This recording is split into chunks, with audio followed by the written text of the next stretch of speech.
Hello guys, welcome back to my channel. You're watching on MARLDEVINO channel.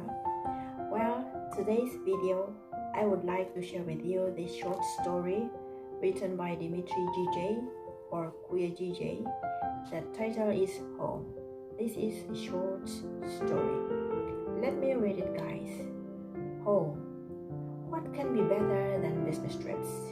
You travel around the globe, sing some papers, and while the rest of the people spend money for travels, you earn. Even if the deal is not that beneficial, you at least don't waste your money. Planes, hotels, restaurants, business partners, all of these sweet little things fill your life up like a good red wine fills the empty glass. Your life becomes juicy. That's definitely the best thing about business trips. However, while you're always on the go, you don't feel that you belong somewhere, and a person must belong to somewhere, mustn't he? Until you're a gypsy. These guys are too tough. So when you have too many business trips, you're always somewhere.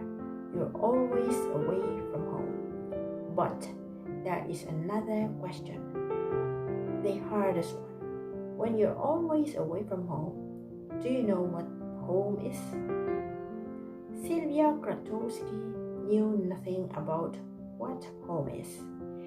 She has managed the business of her father since she was 18 and traveled a lot. The headquarters of her company were in Poland, the place Sylvia was born. That was the country she visited the most, and we can say it was her home. But Sylvia doesn't think so. She visits so many countries that sometimes in a taxi she puts her head down and thinks very hard, asking herself, where am I now? Yeah, life is hard when you're so busy. Sylvia has visited a lot of different countries in Europe and South America. She was an easygoing woman, spoke 4 languages, and felt comfortable absolutely everywhere, from Italy to Colombia. It was not difficult to find success-oriented people in every country in the world, discuss economic situations, and have some coffee talking about past and future success. Every country had high standard hotels like Ritz-Carlton. Every country had a business class taxi, and every country had good Italian champagne. It's easy to travel when the features you're used to having may be found in every point of the earth. The problem was that the company of Sylvia had no branches in North America. The competitive American market was not too friendly for new corporations that wanted their piece of an American pie. However, the success in Europe has both brought enough money and success to Sylvia and her father that American fans could not resist anymore. Today, with the company entered the American market has finally come. Sylvia arrived in New York on October 17th. The weather was cold enough, rainy and unfriendly. New York didn't impress Sylvia much. She had seen hundreds of the similar cities, crazy traffics, restaurants, hotels, business partners. It was all the same, but Sylvia loved the world. Everything changed on one rainy day. Sylvia has finished the meeting and still had 2 free days to explore the city. She had a great sleep, nice breakfast, with a tasty American coffee, and was full of excitement to explore the city. She visited Empire State Building, the Statue of Liberty, Broadway, and all the other things tourists love. It was about 5 p.m. when she took a taxi. Inside, She replied all her work emails and wrote a few messages. When the taxi arrived, driver said, "We arrived." Sylvia paid and went out of the car. The fresh cold air hit the nose of Sylvia. She stopped. She was looking around. She saw red buildings, yellow taxis, wet road, and melting newspapers on it. The rain started. The people started running around, some full of seriousness and some with smiles. The huge police Ford passed by Sylvia quickly. Raindrops were kicking the empty soda cans on the side of the sidewalk. There was a smell, an extremely strong smell that was trying to knock Sylvia down with its power. The incredible mix of fresh rainwater, street food, coffee, and some other smell that Sylvia couldn't recognize about. She thought it was the smell of buildings.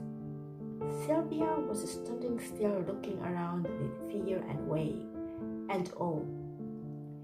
It was the first time in her life when she experienced such a feeling. For a minute, her consciousness returned back to her and she asked herself, "What am I doing?" But the second wave of the smell hit her with a double strength. She closed her eyes. She saw the same picture, but on a sunny day. People were wearing shirts. Kids were eating ice cream. She smelled the fresh bread. The rain was making her completely wet, but Sylvia was standing with closed eyes in the middle of the street. She started weeping. It was an incredible nostalgia of the time she had never lived in the place she had never visited before. The sharp nostalgia that was like a needle in the heart. The pain of not being here, not living here, not growing up in one of the buildings around, not seeing the snow on the street, not buying a hot dog here, not giving coins to beggars. The very moment you realize that all your success, all your values, all the people around crumble the dust because you don't have one simple component. It was the moment of truth for Sylvia. She realized that she doesn't have the place that we all have and we all are willing to have was absent for Sylvia. Home. What is its song? It's here. It's right here because of the smell, or because of the vision, or because of the feeling.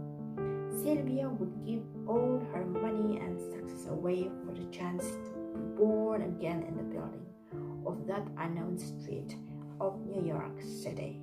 And disappointment flooded Sylvia. Why she was born here? How old is she now? 35? How could she dare to waste 35 years of her life away from that place? That was ridiculous. That was humiliating. Oh, how she wished to be born here. "You forgot your notebook at my apartment," said a known voice beside Sylvia. She immediately returned back to the reality. She turned around. There was a very old lady beside her.